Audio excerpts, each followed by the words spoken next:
Hi, I'm Terry Quinton with Q2 Marketing Group, and I'm here as a part of the Dallas-Fort Worth Minority Supplier Development Council's Media Lounge.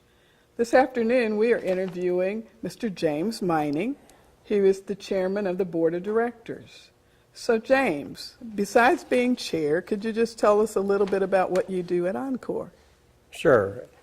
I'm Senior Director of Supply Chain for Encore, and I have responsibility for procurement and strategic sourcing, warehousing and logistics, real estate, facilities management, and of course, supplier diversity. Wonderful, wonderful. Now, as chair of the Dallas-Fort Worth Minority Supplier Development Council and the E-Award 2014 Corporation of the Year, yay, why is minority business inclusion so important to you and your company? Well, Encore is a Texas company. All of our business is right here in Texas. We cover about a third of the state of Texas. And our commitment to the communities that we serve is real, and we care about the communities that we serve and the people that we serve. And it's a population area of about 10 million people that we serve with electric delivery. And part of that commitment to our communities is supplier diversity. It's all about economic development. It's about creating jobs and sustaining jobs. It's really not about Encore. It's about the communities where we live and work and play, and we're committed to that. When you guys obviously do a fantastic job to be nominated as and winning the E-Award Corporation of the Year. So what factors would you attribute the success of your company and your supplier diversity program to? All good supplier diversity programs depend on the commitment of the leadership of the company. The chief executive of Encore is full behind what we do. Encore's got a significant history of our involvement with supplier diversity, just like we do with our involvement with our communities.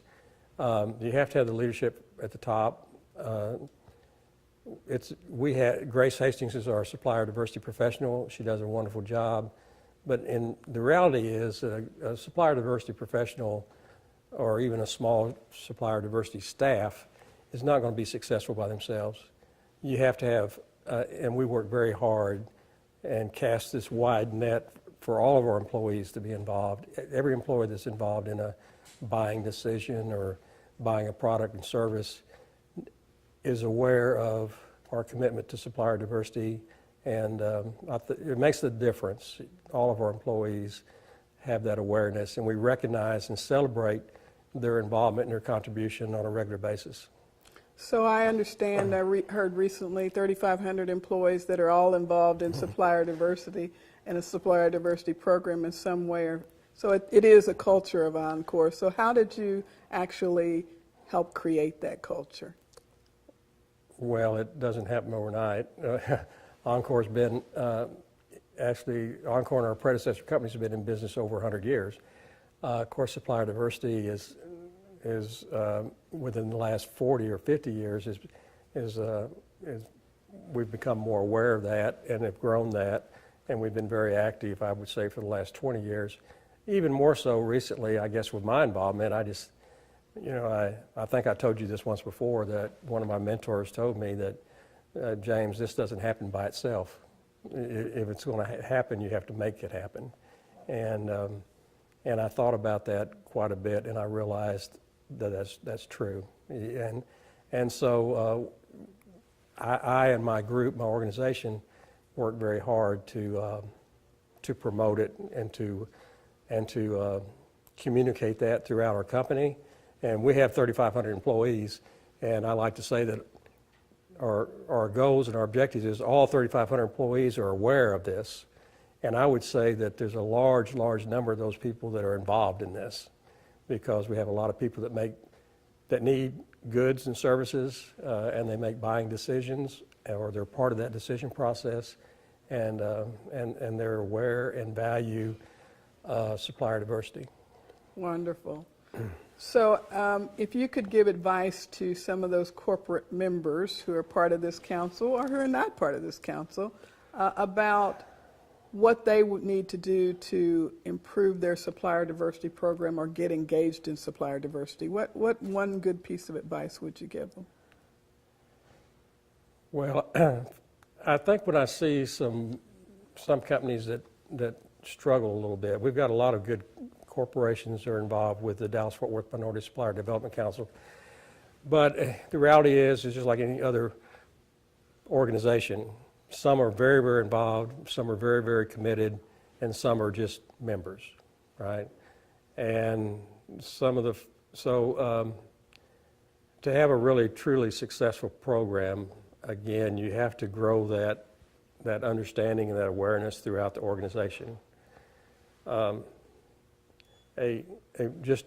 One supplier diversity professional is not going to be successful by themselves.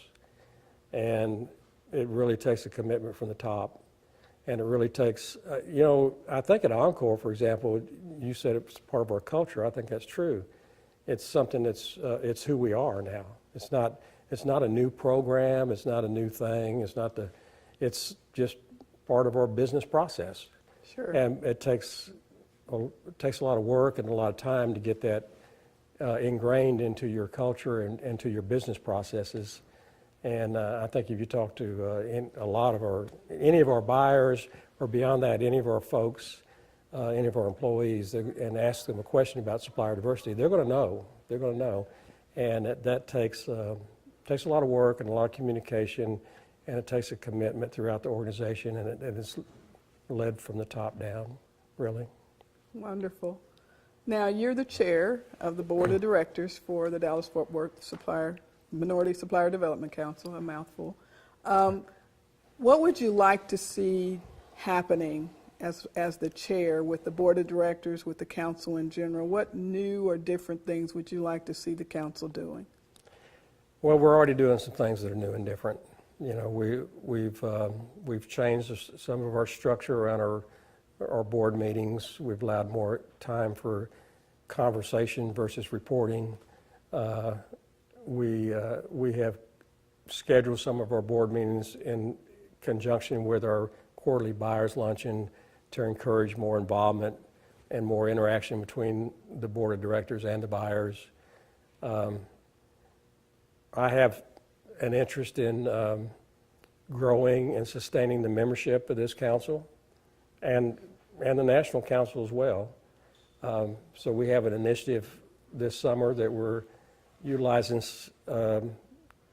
TCU and two of their MBA graduate students that are majoring in marketing, because I think there is a lot of this does require marketing. People need to understand, why do we do this, and what are the value propositions? Why should you be involved in this council? And if you're a member of the council but not involved in the council, then why aren't you? So there's a marketing message that we need to develop in order to grow and sustain membership, but also to grow and sustain involvement and making the contribution that makes this council successful. The council's been successful, but what's the value proposition going forward? And that's the message that we're trying to develop this year to use as we go forward.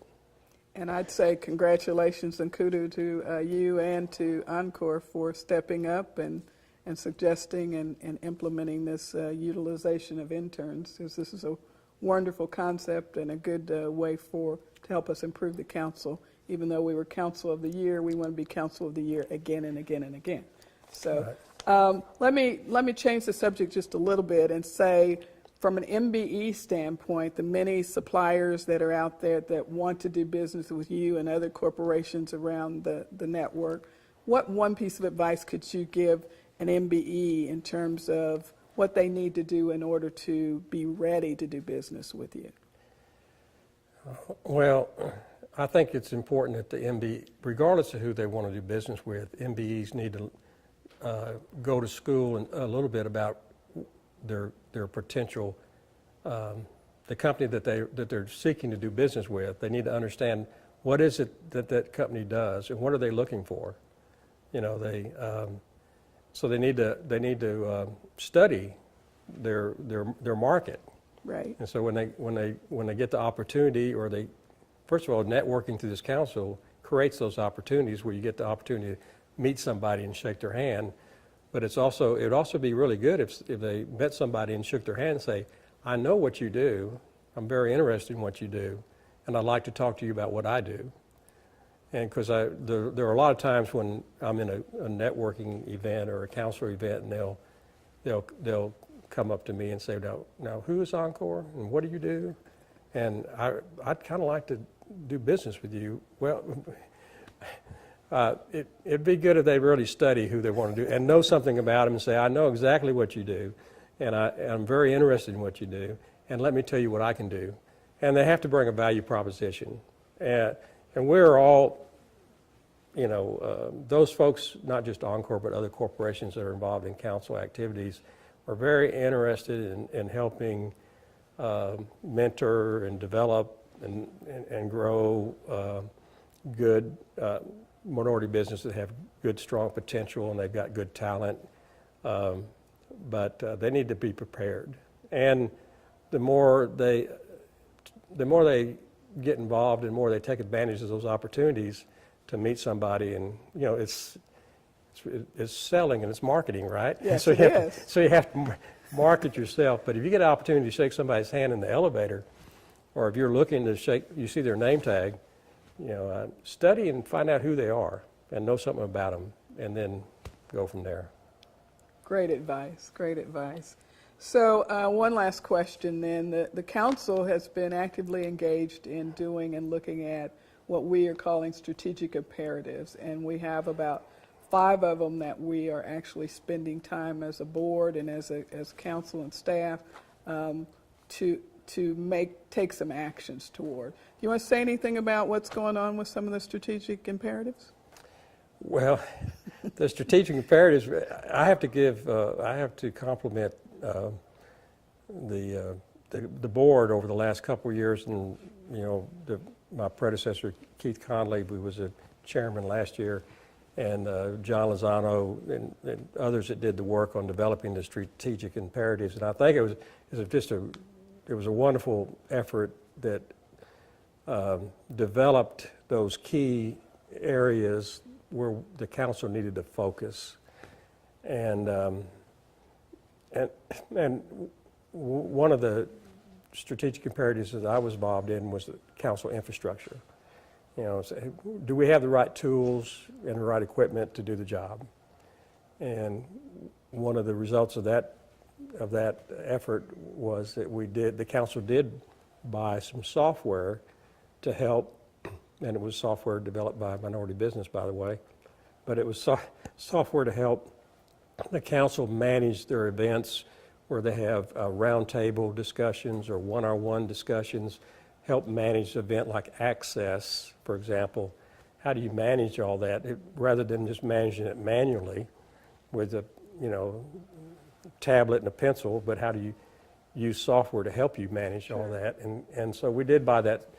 It was some software that helped do that. So that was a result of some of that. And there's a lot of other progress being made on on each one of those strategic imperatives, but that's one particular example that I can talk about because I was involved in it.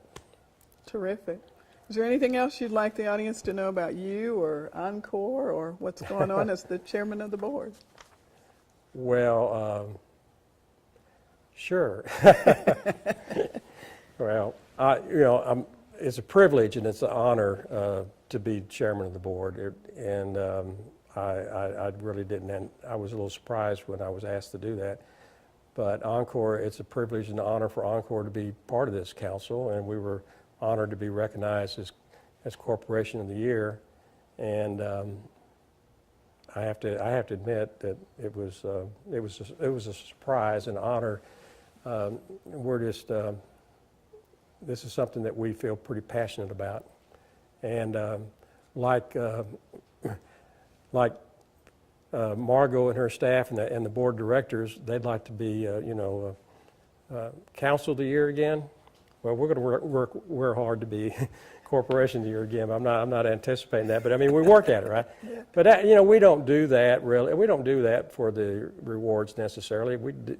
Like I said earlier, we do it because it's something we're passionate about, and it's all about the, you know, in our business where you're supplying a service, a valuable service that keeps the lights up, provides the power and the lights and what's keeping this camera going and everything else. We are just so committed to our communities, and we recognize that our service territory, this big, the population of 10 million people, it's a very diverse population of people, and we're committed to that economic development and the job creation and sustaining jobs, and there's a lot of other activities that we do to support that, but this is this one particular activity that I'm involved in that I think is a very significant part of what makes Texas such a great place to live and work, and that's why we do it. Fantastic. Well, we want to thank Mr. James Mining, Chair of the Board, and Senior Director of Supply Chain for Encore for spending time with us here in the Media Lounge. Thank you, James. Thank you. Yeah.